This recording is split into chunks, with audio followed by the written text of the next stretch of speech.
Hello, hi, guy. It's your favorite four-eyed guy here, Budelo, and I'm here today with Mnqobi. Mnqobi, what's good, man? I'm all good, Budelo. How are you? I'm nice. Mnqobi is my homie from Vosloorus. He's an entrepreneur from the East End. He's about to tell us a little more of what his story is and what he does. Yeah, hi everyone. As Budelo said, my name is Mnqobi Ngwenya. I'm an entrepreneur from the East Rand, particularly Vosloorus. Currently, I'm running two businesses, mainly landscaping, and I've got a herbs dealership, Nyana, which I'm always looking to expand.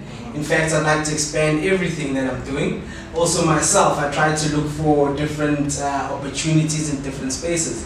As you know, landscaping is a seasonal business. So during the winter months, what happens is that it dies down. Yeah. Right? So what I did last season is to then, I worked with a guy called Ekurhuleni. He runs Gozi Entertainment. I asked him just to include me so that I can expand my portfolio. Yeah. You know, you don't want to just work in one thing. You can have your hands in many pots, and that way you make sure that you succeed. Indeed. Yeah, like it's redundant to have just one revenue stream. Yes. You need to have more than just one. So yeah, what are your influences like growing up that motivated you to become a wealth creator or an entrepreneur? Well, you know, where we come from or the time we grew up, we didn't really have, you could say, someone who would teach you to become a wealth creator in the sense of what we are taught to think what wealth is. As we speak about this, I'll explain to you why wealth is more than just the acquisition of material things, right? So the other things we did have influences in terms of be a family man, because that family has great value. Yeah. Right. So in terms of wealth creation in the common terms of making money, we didn't really have much of those. Yeah. But I could say my name, being Mnqobi, has shaped the way I think. Growing up, when I introduce myself, they say, "Oh, the conqueror," or "Victor," you know, something like that. Yeah. That would always push me to think high and just be ambitious and try to do better and try to do more. But as we grew up through school, through TV, you could start to see that there's this thing called the businessman. And maybe we were attracted to it, not entirely for the sense of we know what it is, but it was nice to see a black man leading instead of just following. Okay. Yeah. That's good enough motivation for me. It sounds like something that is familiar to most people that come from our surroundings. Yes. Importance, exposure growing up is crucial. What kind of exposure would you think? Would you say led you to this kind of person that you are, entrepreneur that you are? Us as Black South Africans, we need better leaders. We need better thinkers. We need to be better to regain the wealth we had lost through this colonization business. Yeah. Right? So the whole situation of the movies we watch, especially the South African ones, we can see that we need to do better. So we can't be stuck in the cycle of we just create employees. Everyone we create. When I went to varsity, I wanted to be a chartered accountant.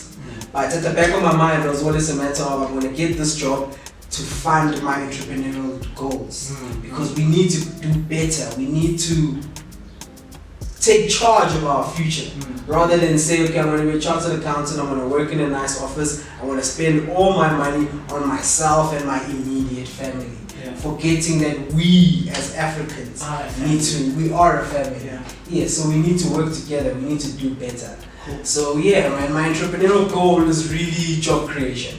More than anything. So else. your exposures like led you to someone who understands our place in let's say the total pole of things, in the hierarchy of things, and what we need to do as previously colonized people. Yes. Okay, cool stuff. So obviously losing is a big part of the winning game. So, Yes.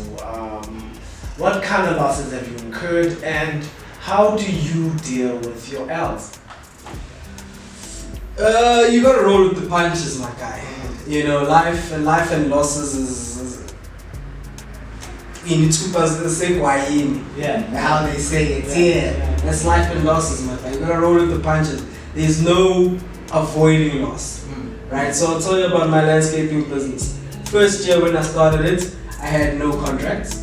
Okay, I managed to get one contract, but I had a company car, I had equipment, and I had an employee. But we didn't have business because we only had one contract. Right, so we worked through that season, everything was cool. 2 seasons in, I get robbed. Wait, at the end of the second season, my car breaks down. Right, so now, okay, I'm using my personal car. So things are getting tough again. Then I get robbed, all my equipment's gone. But then the great thing was that at the end of that 3rd season, I was starting to get more and more contracts. So what I learned there is that business is not really the equipment, it's the idea and the contract. If you have the idea and the contract, you can then hire the equipment. You can borrow that stuff out, and then over time you'll recover. So now I've recovered. Well, the car still needs a bit of funding just to get it up and running. So right now I'm pushing it just by myself because I can't afford to have my employee back. But as soon as things are up and running, man, I want to give the guy a call because we all need that extra income. Indeed. Yeah. Like the point you're making just goes back to something I heard some time back, called access trumps ownership.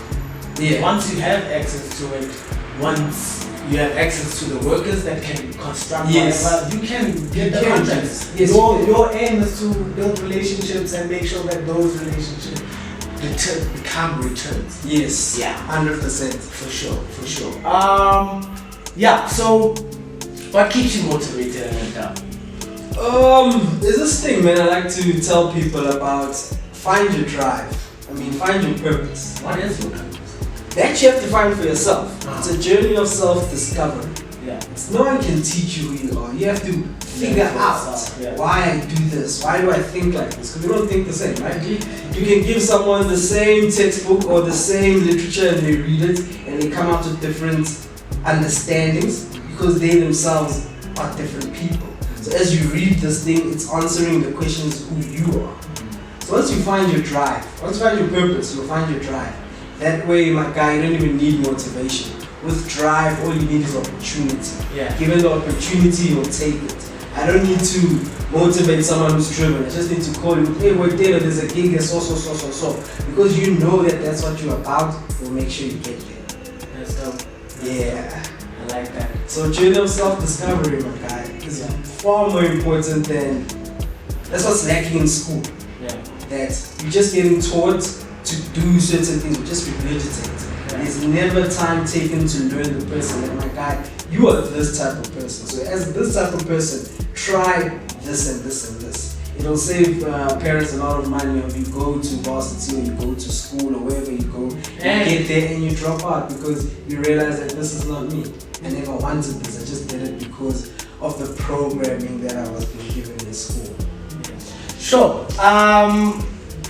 Something that you mentioned in the previous question about how it will save parents so much money for the kids to understand who they are, right? Yes.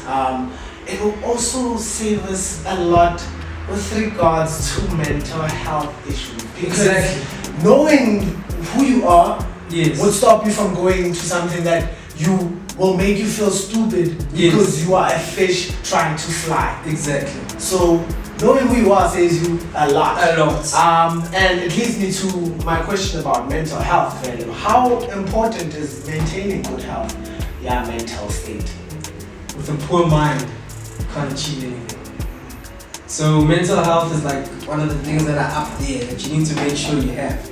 Because if you're not thinking straight, you're not going to be able to build anything sustainable. So mental health is very important. It's just I can't say there is a set way of making sure that you have good mental health. What is your way? How do you My way? There's another thing that's very important, as I said, is family.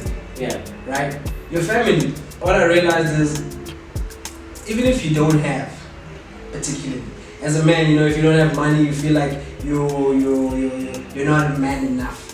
When you're with your family, and say all the bills are paid, you're not out in a fancy place, you're just chilling with your family, the value they give you, or the joy you get from seeing them living their lives and be happy, that alone for me clears my head that at the end of the day, I've achieved the greatest thing, which is building my own family. Yes, I do want us to grow, get a bigger house, get a bigger car, do bigger, better things, but at the core of it, what makes me happy is that it's already there. I have a wife, I've got kids, I've got a house, we've got dogs, so it is a life. So that's what keeps me afloat. I don't really look too much at the losses. You gotta accept the truth that currently, our economy is struggling. So finding employment, finding opportunity is tough. So accept your reality and try to rise above it and accept the things you can't change. My guy, some people will say, hey, there aren't any jobs in this country, right? People have been applying. It's not only you. So unless everyone will know you, then maybe we can talk about it. Other than that, my guy, accept the reality, try harder. Don't be afraid to drop your same level. I think maybe let's say we'll try other things. Yes. To depend on other people. That I think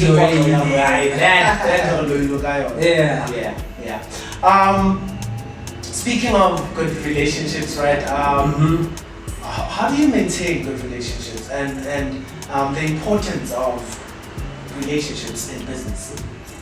Business is relationships. Yeah. I don't know where I heard that. It was on TV somewhere, but I understood it after I had done it wrong. In the sense, in my herbs business, right? I had a sales lady whom I would get together with, but only for the business side of it. I'd package her the goods, wouldn't spend much time with her. Just give her the stuff, short conversations, and then I'd leave, right? But then my other male friend who was doing it for me, I'd spend more time with him, right? And what that led to is that he stayed with the company for longer. She felt neglected, right? But I didn't understand it because I thought, man, we are business partners. What more do you need? Until I watched that show and it explained to me that the people you make friends with, as I said, I had a male friend that I was also helping me working with. Yes. Our relationship worked longer, our work relationship was better, he sold more. She, on the other hand, felt neglected, right? So I learned from that show, I just don't remember what it was, that you need to build strong relationships with the people you work with, not just your customers. But I also learned that the hard way with my customers, when I lost a large part of my, I would say, turf, right? A guy in the neighborhood where we grew up also opened up the same business. So because he's friends with everyone in the neighborhood, he eventually took most of the clientele. Yeah. But anyway, they're coming back because I got a superior product. Superior product always beats. Yeah. Quality over quantity. Quality over quantity. Yeah. But I cannot neglect the fact that you need to maintain good relationships with your business partners and your customers. They are equally as important to the success of your business. Because I strongly feel it's our relationship with the business that we build. Yeah. Like when you say I love this brand, that is how you relate to it. It's a relationship. Yes. So we need to build better relationships with our clients and with the people that work for the brand. Especially them, actually. Yeah, more especially them. Yeah. Because I think one thing we all see, we all want, even when we buy into a certain brand, is inclusion. Like you feel part of a tribe. Yes. You feel part of a team. So inclusion is very important. Speaking of like relationships again, what are some of your most valued relationships? In the business sense or personally and in business? Personally, my guy, family. Yeah. For us Africans, family is our wealth is based on how well you and your family live. Right? In the modern way of thinking, it's about how deep your pockets run. But it's not like that for us Africans. It's about your pockets and the people you spend on. How happy is your family? That's why even our weddings are grand gestures to more than just the wife. It's grand gestures to the wife, the uncles, the fathers. You understand? We are everyone. Yes, it's not just about one person in particular. So for me, family is very important. And then in the business sense, hey my guy, we can build a good relationship if you've got a great work ethic. If you've got a poor work ethic, we're definitely gonna clash. So we can be best of friends as long as our work ethic is good and it's on par. Yeah. Once you drop, obviously, it's gonna affect the business and then our relationship will soon fall. Yeah, as well. Yeah. Okay. Paying dues. What dues have you had to pay? And I start paying with your creation aspirations and your business plans. Yeah, paying dues. It was difficult for me to answer that one. Yeah. But now I understand the question, and coming here is one thing. I'm paying my dues by taking this opportunity that you're affording me to speak about my business, to speak about myself, to get myself out there. Sure. So taking opportunities, keeping your eyes open. Don't fall back into your comfort zone. Keep challenging yourself. Don't be afraid to start low, right? If you're coming in, you're a new car, you're a new service provider. Don't be afraid to come in just below the current, how can I say, market value. Yeah, so just so you can be competitive, get the opportunity, and then build the relationship. Yeah. So you gotta, don't be afraid to do that. Don't be afraid to get your hands dirty. A lot of things about us South Africans that the other neighboring nations say is that we lack skill, number one, because no one wants to get their hands dirty.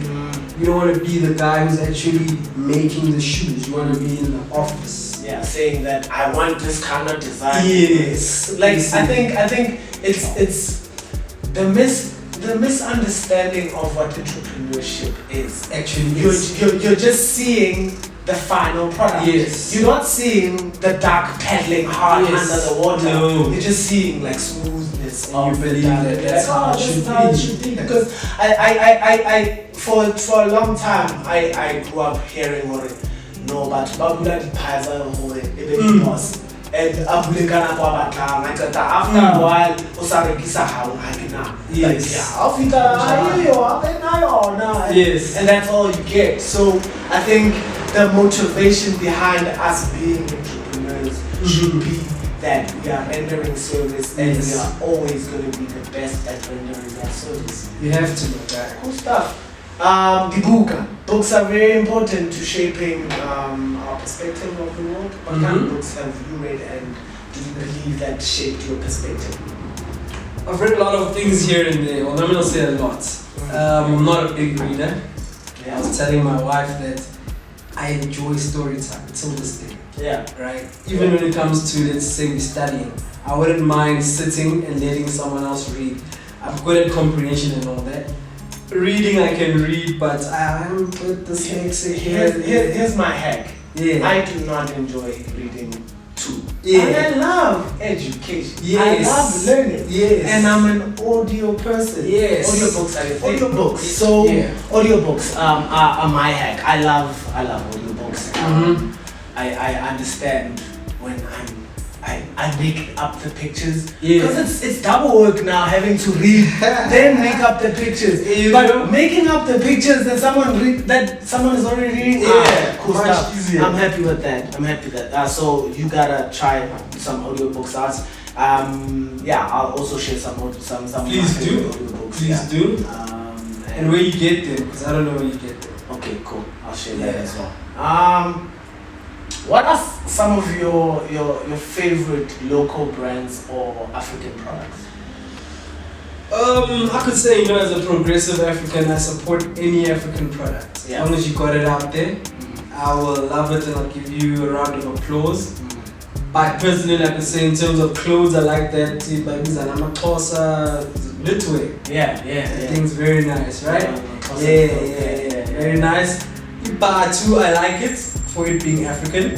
The shoe itself, it's okay. It's not my personal favorite. Yeah, but then you got it out there, that's fucking great. That's awesome. That Zulu-ish kettle. Yeah. Loving that. But what I really love, my favorite, I don't know to call it a product or what, but the African culture itself is my favorite African product. It is a product. It is a product. I think something that a friend of mine always says that America does not have a department of arts and culture. Yeah. But American arts and culture is worldwide. That they packaged it so brilliantly and made it into a product that we consume it largely. Yes. So, like, I believe our African culture is a product that we haven't tapped into as much as we can. Should. And because we are still failing to package it. Yeah. Because we don't like making money from things selling day. I mean, I'm not gonna have a tree and say, okay, I'm gonna sell the fruit. Yeah. Because it's not in our nature. Our ancestors weren't like that. No, they weren't. It's like, the trees here, you eat if you want to eat. I go eat it's at more your about tree sharing. It's a communal thing. So we still need to get our minds wrapped around packaging everything that we do. And packaging it so that like anyone in the world would look at it and like, I want some of this. I want some of this. Yeah. What's your relationship with money? I've got a good relationship with money. Very good. Attaining it is the hard part. But once I have it, I'm not a person who will blow my money recklessly. But I believe in ratios. Yeah. That's how I keep in check. That a certain amount of your money should be disposable so that you can make yourself happy. And enjoying your life is what will keep you mentally sane. But reckless spending is going to ruin you. Yeah. It's going to ruin you big time. You'll become insane. Yeah. So keep to your ratios. I earn a certain amount of money, so I must spend a certain amount on my food, housing, all your basic needs, and a certain amount on disposable income, how I enjoy my life. Yeah. Right. So if you keep to those ratios, I think you'll make it. So my relationship with money is really good, my guy. You can even give me your money to hold for you. I ain't gonna ruin your guap. Trust. Okay, cool. I need to learn a couple of things. Expand it. You're the one who gets the talent and makes it yes, okay. And then Cool. What's your definition of wealth? Well, for me, as I've been trying to say this whole time, is actually people. It's actually your family, your friends, and how well you can live with them. So these things of physical gain, material gain, for me, you're not wealthy if you're just spending it on yourself. But if your family is happy, the people you live with are happy, your community is happy, they are the ones that is true wealth. They don't come to you and say, you are our king, you are our savior. Not that that's what you want, but to see them happy and to see them grow and to see the African nation actually reach its goals, that for me is what really wealth is. People. Life is wealth. Yeah. I'm a big fan of music. Music always gets me feeling right. Yeah. I think it's the soundtrack to my life. It's a soundtrack that I really enjoy, that lift me up or put me in moments that are like, poor me. But anyway, music that you enjoy and that uplifts you, and quotes that inspire you. What are those? Music that uplifts me. House music. I love house music. Especially the ones without lyrics. Just uplifts me. The good sound, hearing good music helps you conceptualize things. Without the words, it's just you and your ambitions and your thoughts. And the nice soundtrack will help you build those thoughts. But you also need words sometimes to help you. So my favorite one is one of these reggae guys. It says, because life is tough, right? And it says, yes, you got to be strong. Simple, straightforward. You gotta be strong, my guy. We can't sugarcoat it. Life is tough. Be strong. Be driven. Only the strong will make it. if you are following your dream, you need to be strong. If you are following someone else's dream, you need to be maybe something different, more maybe you listen better, you follow instructions better. Not to say you don't need it as a entrepreneur, but as an entrepreneur you need to be more aggressive, you need to be more stronger, because it's tough out there, my guy. Yeah. We started this thing without any support. In fact, we were being discouraged, saying, no, we took you to school, we don't want you to do this thing doesn't work. They don't say that it's tough, but my child, if you persevere and try hard and meet the right people, you know, they don't tell us that. They tell us. I think also it goes back to our earlier questions. Exposure. Yeah. Didn't have those people. They didn't have those people themselves. Yes. So our parents, you can't blame them. Yeah, you can't, like, you only do better if you know better. Yeah.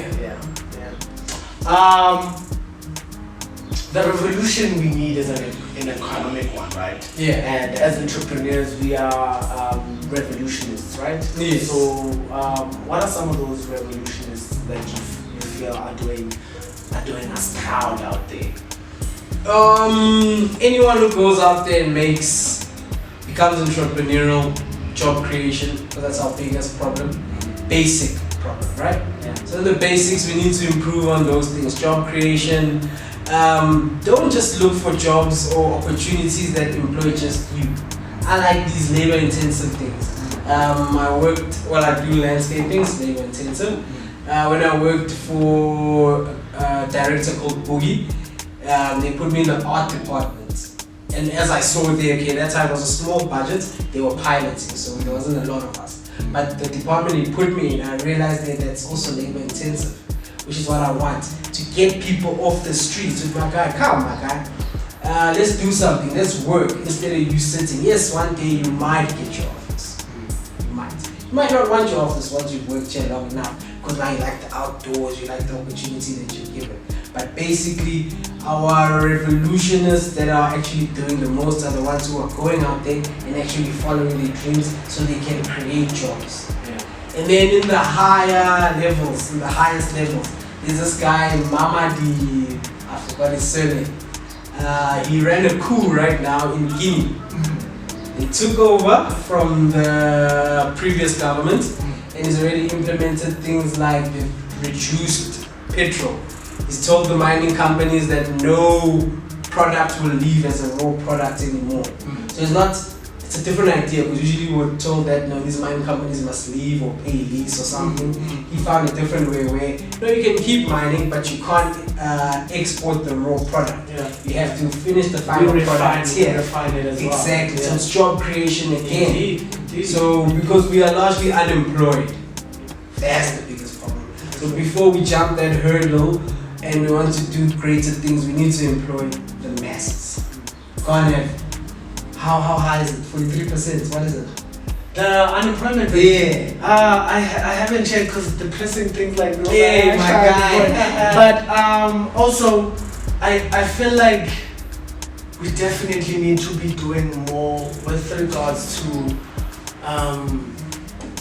encouraging people to work more. I feel like you said it earlier, like our brothers and sisters that come and thrive in South Africa, yes, right? And thrive in South Africa in the same situations that we are in every single day. Yeah. That we have more of an advantage in the sense that get home turf, right? Yes. But they come here and do amazing things. It's because we have entitlement issues. Exactly.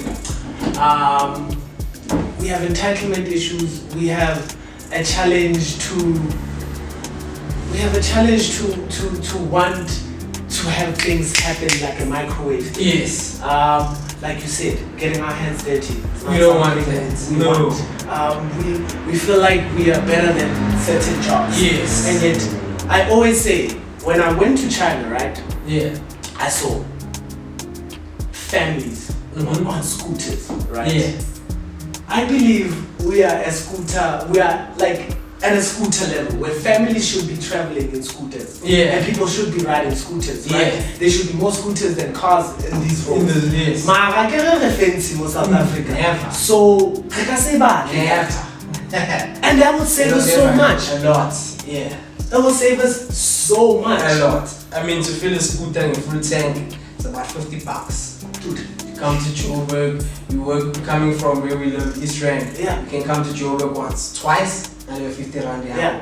My guy, no one sees the value in that. No. It's standard. It's status. It's status. Like you could have the scooter and have such an amazing house at home. Exactly. Sure. Your definition of wealth, I think you touched on it a little earlier on. Just go deeper into it for us.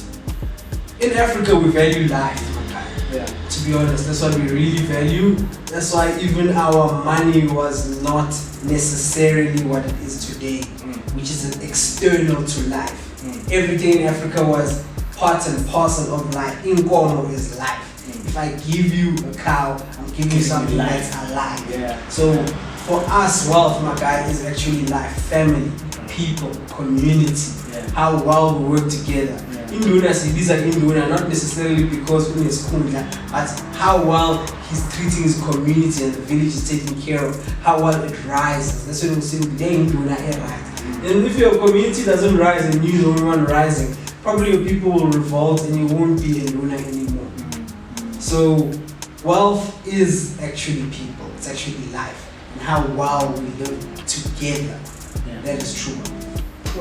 I want to be the guy who goes into the hood and say, guys, I can employ 5 of you today, right now. Tomorrow maybe I can employ 10.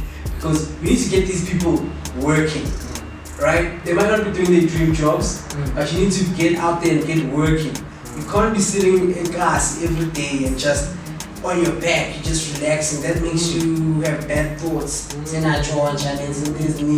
Or you're just doing drugs and you're just destroying your life. Because it's a desperate situation, guys. As much as Sitan Kasi, it's the surroundings are just so toxic. Like you could choose to just sit in the street and do drugs. You won't have to go far to find those drugs. They're just around the corner. The alcohol, just here. Toxic people, just there. Like it's a cesspool of, but there's also a lot that can come out of it. Yeah. Because at the end of the day, the youth is motivated. It's just the direction that we need to make them realize. And the exposure. They're not exposed to a lot. Exposed to a lot. They're exposed to the things that they might think it's amahua. Because I think, we're not us meeting and we were having a paintball business at the time. It's getting to Tamakhua. That's why your business didn't really thrive. Go kasi, because not because it's not fun. It's just because it's for white people. It's far from their understanding. And we need to redefine Monate for ourselves as well. Because Monate for Monate is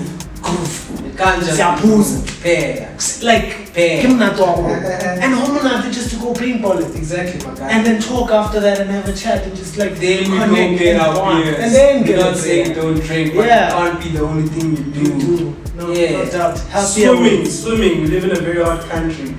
Black people should start swimming. Indeed. You know, my guy, swimming is such a very relaxing thing. It's free in some places. You know. At least I see the youth are taking advantage of the public pool. A few adults here and there, but the average adult, we know.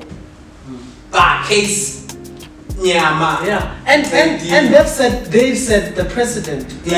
We looked up to them like, oh, this is the life.